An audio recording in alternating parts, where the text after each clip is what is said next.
So, greetings, friends and followers. This is Nurses Talking. I am Del Barzi, and as always, if you like what you see and hear, subscribe. Leave us a comment and let us know what you think. Here on Nurses Talking, we speak to nurses anywhere in the world, at any stage in their nursing journey, from students to retirees and anywhere in between. Today, I'm very, very pleased to welcome Tiffany Gibson. Tiffany is a nurse leader with a mission to change the culture of nursing through the art of emotional intelligence. She's known for challenging nurses to master leadership in themselves so they can conquer the complicated industry of healthcare. She accomplishes this in her role as a nurse manager, coach, mentor, and educator. Through her consulting business, New Nurse Academy LLC, Tiffany creates content, community, and courses for nurses to integrate human design, emotional intelligence, equity, and leadership into their professional development and growth. Featured on multiple podcasts and social media platforms, as well as national publications like Oprah Daily and Scrubs Magazine, Tiffany fearlessly promotes her philosophy of prioritizing self-awareness and being a perpetual student of life to align our authentic selves to the life we want to live. Tiffany, welcome, welcome, welcome. Thank you for having me. I read that and I thought, you've got a big vision. I do. I do. Yes. And that's all to the good. That's all to the good. But first of all, what led you to nursing? I'm a perpetual student. I love to learn. Nursing wasn't my first choice as a little girl. I remember wanting to be an oceanographer, and my parents were like, "What is that?" Uh, and and then I wanted to be a mortician. I was so interested in the human body and just Uh-huh.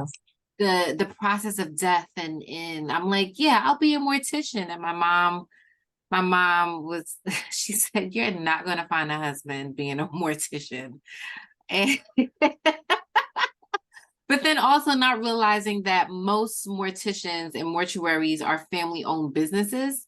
Yes, yes. See how they're passed down. And so I am first generation born American of Jamaican parents, and they were just Okay. like, "What are you doing? What are you doing?" And so I quickly was just like, I want to learn, and I like the body, the anatomy and physiology of the body, and I just thought that was a good way to be Mhm. connected. And at the age of 10, I was home when my mom's border broke with my little brother, and she was 2 weeks overdue. And Aha.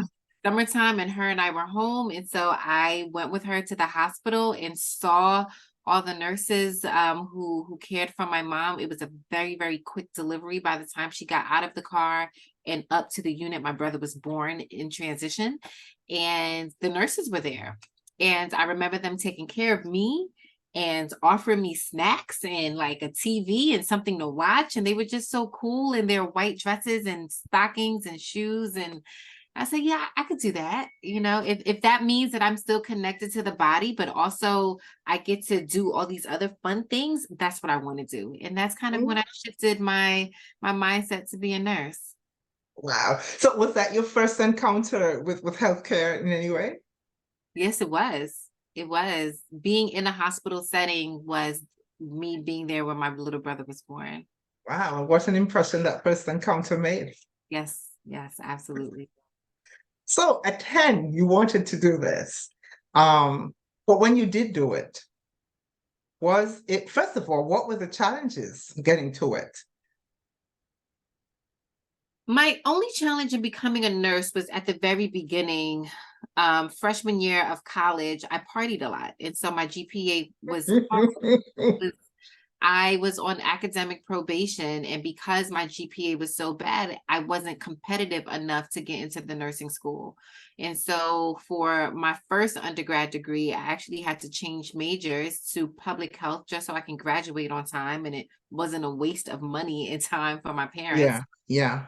And so that was the first difficulty. However, I succeeded in the fields of public health, and as soon as I graduated, applied for a BSN program. It was accepted to a nationally ranked BSN program in Philadelphia, and that started my nursing journey.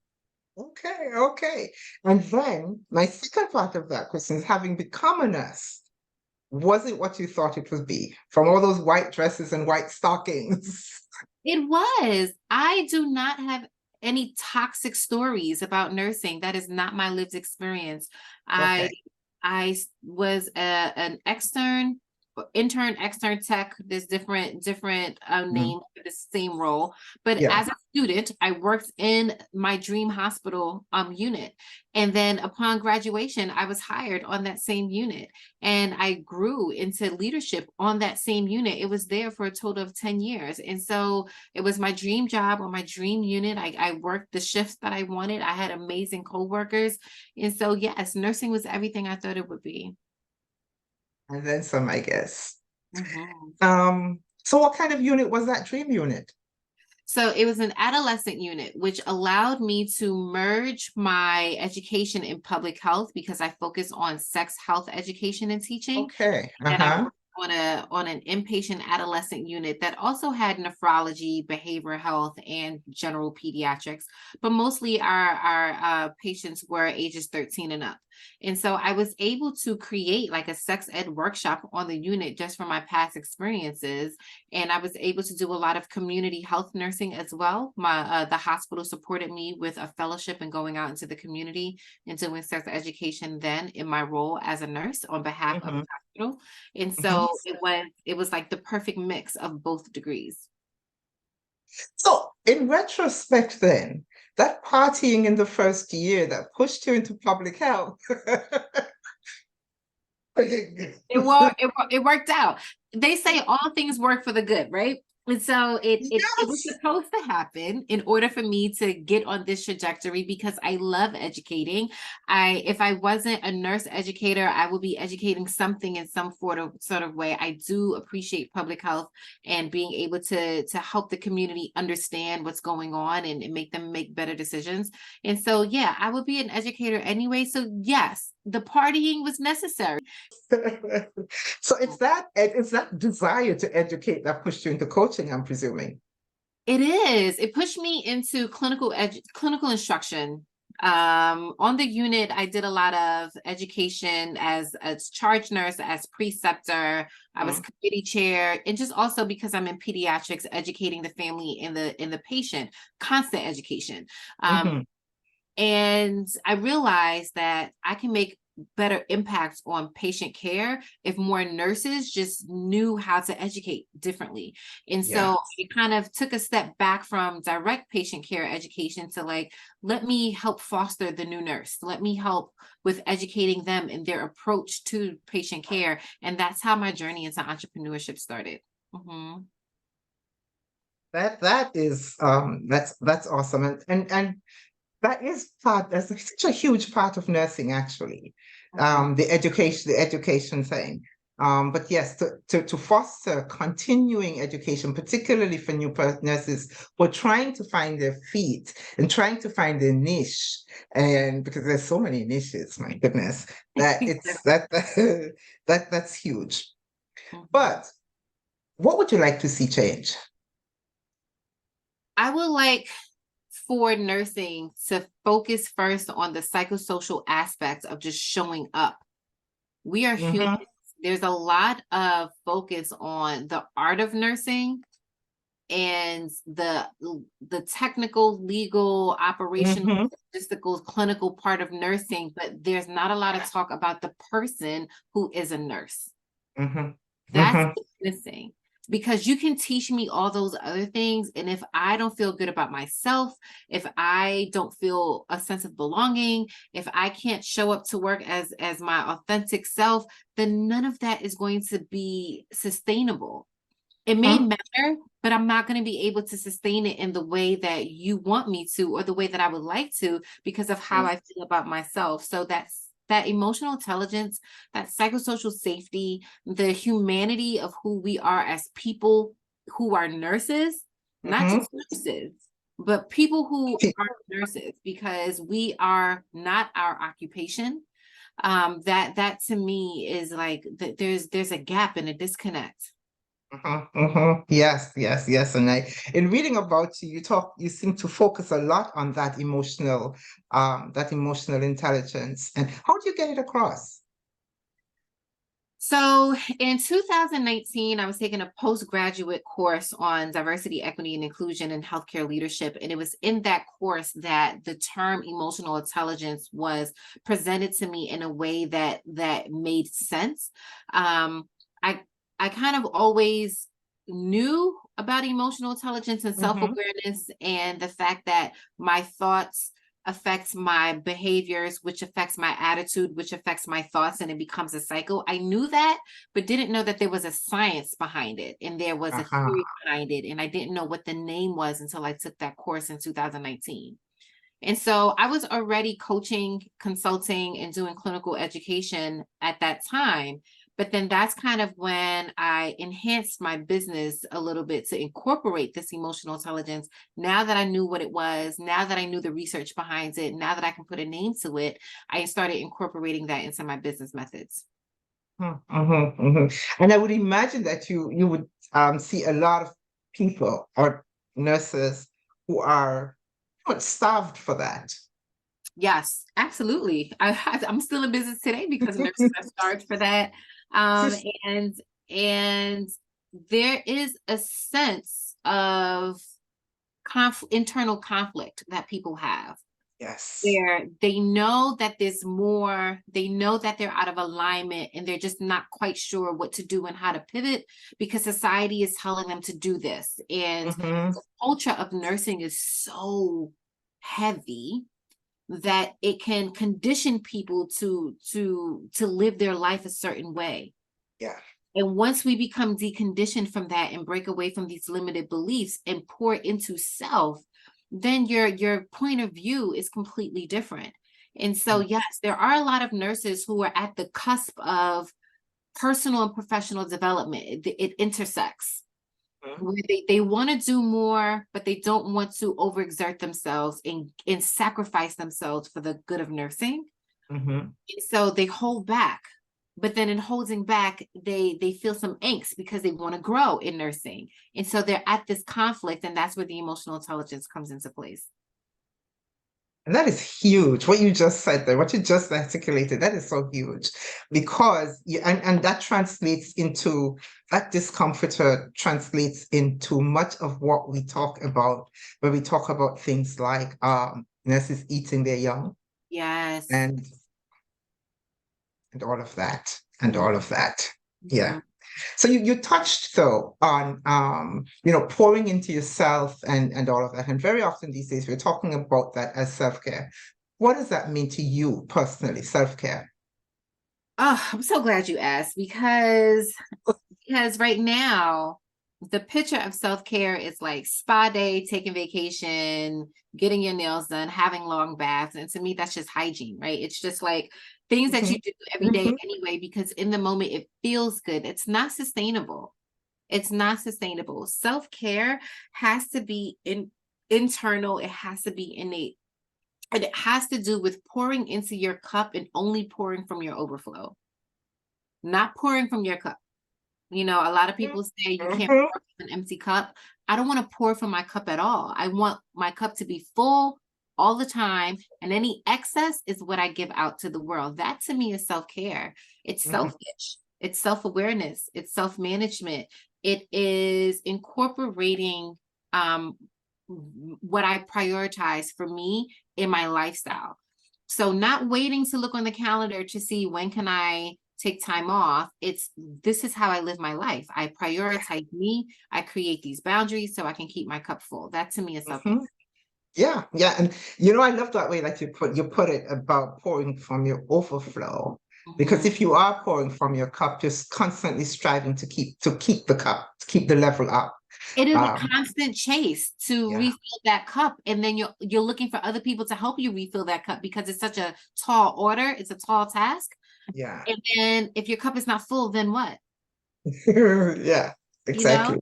Yeah. Yeah, exactly. Then what? What would you like to see? I've been asking, so many changes have come about within this profession in the last, decade or so. What do Mhm. you think the next decade would look like? How would you like it to look? But there's definitely a turn of tides right now in nursing. There's a lot Mhm. of energy and a lot of spark about things have to change. There's Yeah. a lot of attention to just staffing, the staffing crisis, the staffing model. There's a lot of attention to diversity, equity, and inclusion in healthcare. There's a Mhm. lot of attention to workplace violence, Yeah. um, either physical violence, physical, verbal, sexual violence coming from patients, but then also the emotional, mental, and verbal violence that come from either peers or admin. Hmm. So Hmm. there's a lot of things being called to the floor right now. And so in the next 10 years, I see those wrongs being righted. I see a lot more task force and strategies being put in place to fix these things and address these things. I know the American Nurses Association has a DEI task force that's looking Hmm. into things. And there's a lot of other nonprofit and solo disruptors like myself who Hmm. are making noise about these are the things that need to be changed. And so in the next 10 years, that's what I see. I see the focus is going back on the nurse, the frontline clinician, not really getting people to elevate into leadership. Because I think there was a time there was like, you can grow and be a leader, you can do this. And it doesn't matter how skilled I am clinically. It doesn't matter how long I've been here as far as seniority. If I'm not a good human, I'm not going to be a good leader. There you are. There Mhm. you are. There you are. And even if you are a good human, if leadership is not your thing, Yes, what you perceive leadership to be actually is not your thing, then it just isn't. It's not your niche, you yes, know? yes. Yeah. What advice would you give to somebody who wants to be a nurse? Oh, keep yourself to yourself until you find yourself. That is my advice, because nursing is such a people industry. Regardless if it's direct patient care, if it's admin and leadership, if it's telehealth, if it's remote, you're still dealing with people in some capacity, right? Patients and families, the community, other nurses. And I was just saying today to another manager, like the task of managing people is so mentally exhausting. Mm. And as a nurse, you're managing people all day. Yeah. You're providing treatment, care, nurturing, compassion to your patients and their families. You're educating, you're collaborating with the interdisciplinary team. You are helping your teammates and your colleagues. You are trying to advocate yourself and talk with your manager and your supervisor. And that is happening in 12-hour shifts. It's happening overnight, it's happening weekend, it's happening constantly. And then you have to go home and still put on and still provide and still be Mm-hmm. caregiver, caretaker. Again, why I don't pour from my overflow, don't pour from my cup, because people are constantly needing from you. Yeah. And Yeah. so I advise people to not go into this profession until they truly know who they are. So what would you say, Tiffany? I'm going to put so far. I was going to ask what is your greatest achievement, but so far, would you say?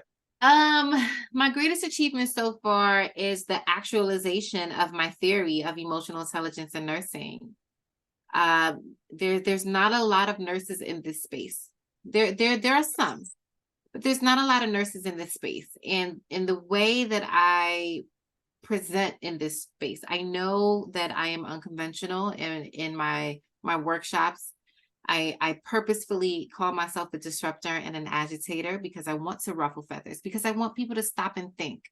I want to Mhm. create a spark and create insight. Um, Before a couple years ago, when I hired a business and a mindset coach to help me with growing my business, and I was making the shift into more emotional intelligence, I asked her if I should change my business name. When I started New Nurse Academy in 2017, I was a clinical instructor providing NCLEX review for nurses to help them be new nurses. Mhm. And she said, no, Tiff, even with your theory of emotional intelligence, you're still creating a new nurse. You're creating a new mindset. You're creating a new culture. You're creating a new attitude. Nursing is going to be done differently. So it's still New Nurse Academy. And I said, Mhm. you're right. And so that to me is my biggest achievement so far. It's just the way that I'm able to infiltrate the nursing space to present my theory to the masses, to spark Okay. conversation. Yeah. Mhm. Mhm. Mhm. All right. And you said you're unconventional. So what was the most unconventional thing? I mean, how do you present as so unconventional? Well, one, the use of social media. Okay. A lot of nurse leaders and nurses who are in academia do not leverage social media in a way that draws attention. Okay. Social media in nursing is very polarizing, Yeah. right? And Mhm. it has a lot of bias to it, and it has a lot of prejudice to it as well, where nursing leaders and admins, for the most part, may dislike social media because some of their frontline clinicians are using social media and they're using it incorrectly and violating Mhm. things of that nature. Or they're distracted and spending time on social media, but that is the wave of the future right now. Yeah. And it's Yeah. utilizing technology in innovative ways, and all the different platforms that we have can be leveraged for good. And as a nurse leader, as a manager, I still use social media right now. I just created a reel for my clinical Mhm. supervisors to demonstrate my point of view of a policy that we created. Everything is in paper, everything is in writing. All right, well, let me show you what it looks like in social media, because you're gonna Mhm. be on it. That's where you're going to get your news first. And so I'm not expecting you to read all the emails. You're not. Mhm. You're not. Mhm. I know you're going to click on this app. And so I leverage social media to get my theories across, to reach a lot of people at once. I'm one person. I am a solo Yeah. disruptor at this time. And so how can I get people to hear what I'm saying? Social media. And so that's how I am a disruptor and an agitator. I love it. I love it. You know, I get it. I'm trying to keep up, I suppose I would say, with social media. Just recognizing that, you know, as long as I'm here, I might as well change with the planet and change with what's happening on it. Mhm. But as you say, if you have been um, in a particular space for a long time. I belong to the pen and paper generation, for example. And so while I might try to keep up with what's happening, so I'm still going to write it. Mhm. So I understand why when you say disruptor, um, yeah, I get that.